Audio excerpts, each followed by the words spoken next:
Selingkuhan Karina Dinda, calon dokter bedah. Heboh warganet bandingkan gaji dengan sang suami sah. Selingkuhan Karina Dinda, calon dokter bedah, heboh warganet bandingkan gaji dengan sang suami sah. Kisah perselingkuhan Karina Dinda Lestari dan Andi Wahab belakangan ini heboh jadi sorotan. Masih belum mau buka suara soal masalah tersebut, tidak sedikit netizen yang penasaran dengan alasan Karina Dinda Lestari selingkuh. Hingga kini, kasus perselingkuhan istri calon perwira dengan dokter residen yang sedang menempuh pendidikan spesialis bedah di Unhas kian bergulir. Alfian Hidayat juga diketahui sudah melaporkan Andi Wahab ke pihak berwajib. Ibda AH pun melaporkan istrinya atas dugaan perzinahan dengan nomor LP-B-912-10-2023 SPKT Polda Sulawesi Selatan. Dalam lembaran tanda terima laporan yang diperoleh, AH melaporkan istrinya ke Sentra Pelayanan Kepolisian Terpadu Polda Sulsel pada 14 Oktober 2023. Kasus yang masih bergulir ini pun menyita banyak perhatian netizen. Tidak sedikit netizen yang menduga-duga dalang yang membuat Karina Dinda Lestari nekat berselingkuh, salah satunya soal masalah keuangan.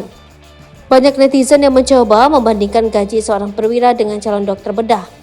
Tak sedikit netizen yang mengulik berapa besaran gaji yang diterima keduanya setiap bulannya. Seperti dikutip sripoku.com dari akun TikTok Pituturdodot. Lalu, berapa kisaran gaji Andi Wahab dan Alfian Hidayat? Berikut sripoku.com rangkum dari berbagai sumber.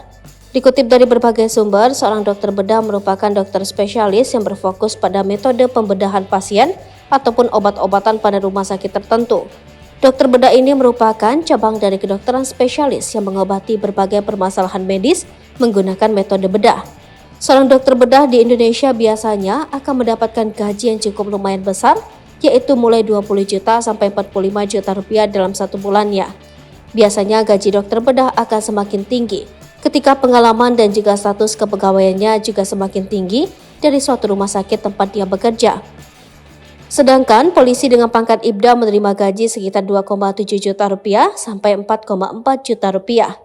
Selain itu, anggota polisi juga akan mendapat sejumlah tunjangan. Dilansir dari laman puskaup.polri.go.id, sejumlah tunjangan itu antara lain adalah tunjangan istri, suami, tunjangan anak, tunjangan pangan atau beras, tunjangan umum, hingga tunjangan jabatan struktural atau fungsional. Selanjutnya, tunjangan yang dipersamakan dengan tunjangan jabatan, tunjangan khusus Provinsi Papua, tunjangan pengabdian di wilayah terpencil, dan tunjangan lainnya. Tunjangan kinerja polisi diatur dalam Peraturan Presiden Nomor 103 Tahun 2018 tentang tunjangan kinerja pegawai di lingkungan Kepolisian Negara Republik Indonesia. Download Tribun X sekarang, menghadirkan lokal menjadi Indonesia.